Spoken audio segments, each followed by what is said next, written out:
Hai semuanya, ketemu lagi di channel saya, Mia Ye. Gimana kabarnya hari ini? Semoga semua yang nonton video ini dalam keadaan sehat, dalam keadaan baik, dan yang penting dalam keadaan bahagia. Hari ini saya mau cerita tentang akulturasi budaya Tionghoa dengan Nusantara lagi. Nah, kali ini kita beranjak ke daerah Bali. Mungkin teman-teman yang nonton video ini banyak yang sudah mengetahui cerita tentang Barong Landung. Itu sebuah kesenian yang ada di Bali. Nah, bagi yang belum yang belum tahu, yuk kita dengerin sama-sama.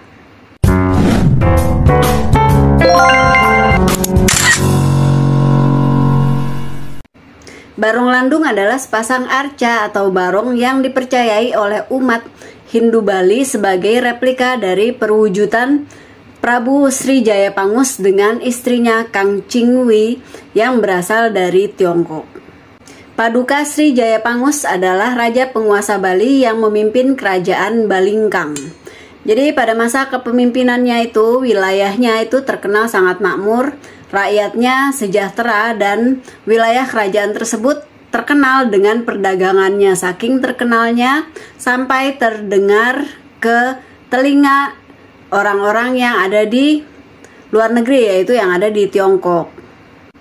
Kabar tersebut sampai ke telinga seorang saudagar dari Tiongkok yang kemudian sengaja datang ke Bali untuk mengadakan kerjasama dalam bidang perdagangan. Singkat cerita, kerjasama tersebut membuat Sri Jayapangus kemudian mengenal putri sang saudagar yang bernama Kang Chingwi, sehingga pada akhirnya raja merasa jatuh hati kepada sang putri dan berniat untuk melamarnya. Seorang penasihat raja sebenarnya tidak menyetujui pernikahan antara Raja Bali dengan putri dari Tiongkok ini karena menurutnya di kemudian hari pernikahan ini akan menyebabkan malapetaka. Namun raja tidak menghiraukan nasihat tersebut. Ia kemudian tetap melamar sang putri untuk dijadikan permaisuri lalu menggelar pesta pernikahan. Bertahun-tahun setelah menikah, ternyata keduanya tidak juga dikaruniai seorang anak pun. Akhirnya, sang raja memutuskan untuk menekan kerajaan dan mencari pencerahan. Raja kemudian memilih untuk pergi ke kaki Gunung Batur dan bertapa di sana. Nah, di tempat itulah sang raja kemudian bertemu dengan Dewi penguasa Danau Batur, yaitu Dewi Danu.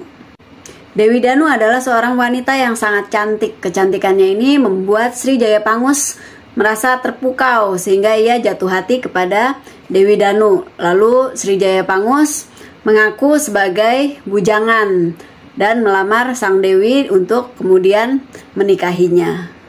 Setelah menikah dengan Dewi Danu, Sri Jayapangus bertahun-tahun lamanya tidak pernah kembali lagi ke istananya. Hal ini membuat sang permaisuri Kang Chingwi merasa cemas lalu bertanya-tanya. Ia pun kemudian memutuskan berkelana mencari di mana keberadaan suaminya.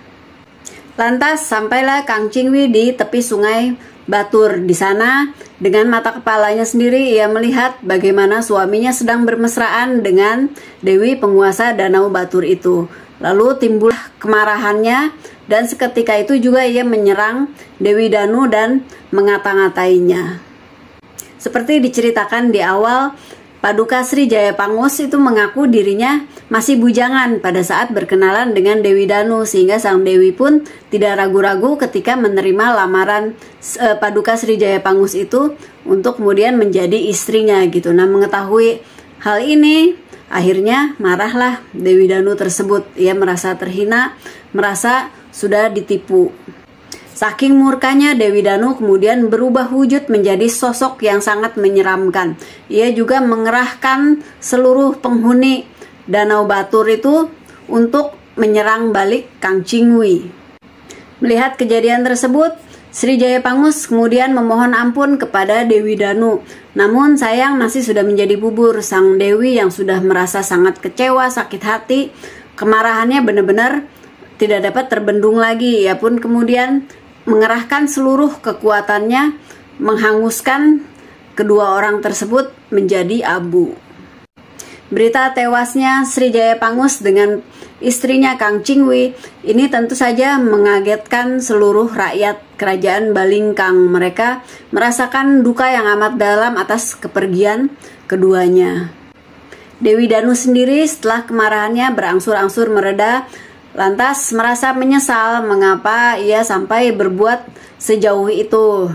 Tapi keadaan semua sudah terjadi dan tidak dapat diperbaiki lagi. Yang dapat dilakukannya hanyalah meminta rakyat kerajaan Balingkang untuk membuat sepasang arca.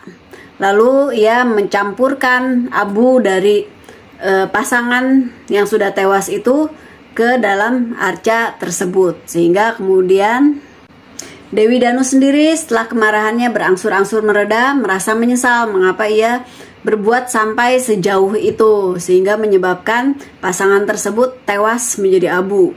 Tapi semua sudah terjadi dan tidak dapat diperbaiki lagi. Akhirnya yang dapat ia lakukan hanyalah meminta kepada rakyat kerajaan Balingkang untuk membuat sepasang arca. Lalu ia mencampurkan arca tersebut dengan abu pasangan yang sudah tewas itu. Nah, sepasang arca inilah yang kemudian dikenal sebagai Barong Landung. Tapi ternyata ini ada dua versi cerita ya guys. Karena mungkin kan ini legenda ya. Biasanya legenda kan ada beberapa versi gitu. Nah, ini yang versi yang tadi saya bacain pertama itu dari websitenya Dinas Lingkungan Hidup Kabupaten Buleleng. Sementara menurut IDN Times Bali, ini versi ceritanya agak sedikit berbeda di bagian pertemuan Paduka Sri Jaya Pangus dengan Dewi Danu.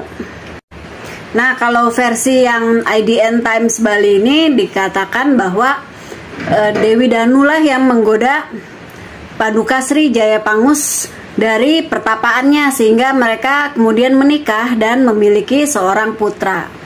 Anak laki-laki itulah yang kemudian bertemu dengan Kang Chingwi yang sedang berkelana kemana-mana mencari suaminya. Dari situlah Kang Chingwi mengetahui bahwa suaminya telah menikah lagi dan memiliki seorang putra. Ia yang merasa hancur hatinya kemudian mengerahkan pasukan Balingkang untuk menyerang Dewi Danu. Setelah kemarahannya berangsur-angsur mereda, Dewi Danu mulai menyesali perbuatannya yang sangat kejam sehingga mengakibatkan kedua orang tersebut tewas gitu. Ya, kemudian menyerahkan putranya dengan Jaya Pangus kepada masyarakat Balingkang. Nah, sang putra inilah yang kemudian menjadi raja penerus kerajaan Balingkang. Nah, segitu aja sih versi yang berbedanya. Kalau yang lainnya ceritanya kurang lebih sama seperti yang saya bacakan di awal gitu. Tapi yang ini saya ceritain juga supaya ceritanya lebih lengkap aja gitu. Ada dua versi. Yang nggak tahu kalau ada versi lainnya, mungkin teman-teman boleh silahkan share di kolom komentar di bawah ini. Arca tersebut, Barong Landung, ini seperti yang ada di latar belakang video saya ini. Yang perempuan ini menggambarkan wanita cantik yang merupakan replika perwujudan dari Kang Chingwi, seorang putri saudagar dari Tiongkok yang dinikahi oleh Paduka Sri Jaya Pangus. Lalu yang pria berwajah seram dengan taring yang panjang ini merupakan wujud dari ajaran Ruwa Bineda, yaitu ajaran yang membedakan antara baik dan buruk. Hampir setiap desa di Bali memiliki Barong Landung dan mereka meyakininya sebagai susuhunan atau warisan leluhur yang disakralkan. Jadi masyarakat Bali menganggap Barong Landung ini sebagai simbol cinta sejati yang menjaga ketentraman desa. Barong Landung biasanya dihadirkan di ritual tolak bala untuk menjaga ketentraman suatu desa. Di hari-hari tertentu, Barong Landung ini diarak keliling desa dengan tujuan tolak bala tadi untuk mencegah wabah penyakit, mara bahaya, dan menjadikan warga yang tinggal di tempat tersebut merasa damai dan tentram. Menurut berbagai sumber yang saya baca, ritual ini merupakan perwujudan dari sejarah kerajaan Balingkang pada masa kepemimpinan Paduka Sri Jaya Pangus, di mana pada masa itu wilayah kerajaan tersebut makmur, rakyatnya juga hidup sejahtera gitu. Satu lagi, Barong Landung ini sudah jelas merupakan perwujudan akulturasi antara budaya Tionghoa dengan masyarakat Hindu Bali. Tolak bala dalam kepercayaan masyarakat Tionghoa sendiri juga ada kan, dan itu juga masih dijalankan sampai sekarang. Biasanya dilakukan di kelenteng-kelenteng dengan berbagai ritualnya masing-masing.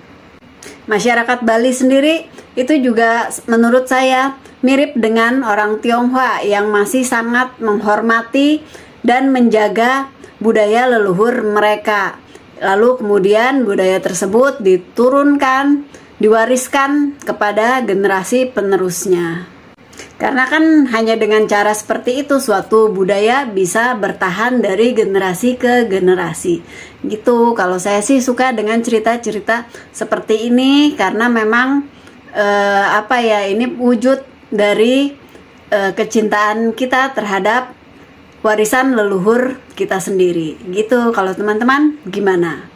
Nah, kalau begitu sekian dulu video saya hari ini. Semoga suka, semoga bermanfaat. Terima kasih buat teman-teman yang sudah menonton video ini dan yang selalu mendukung channel ini. Sampai ketemu lagi di video yang lainnya. Salam.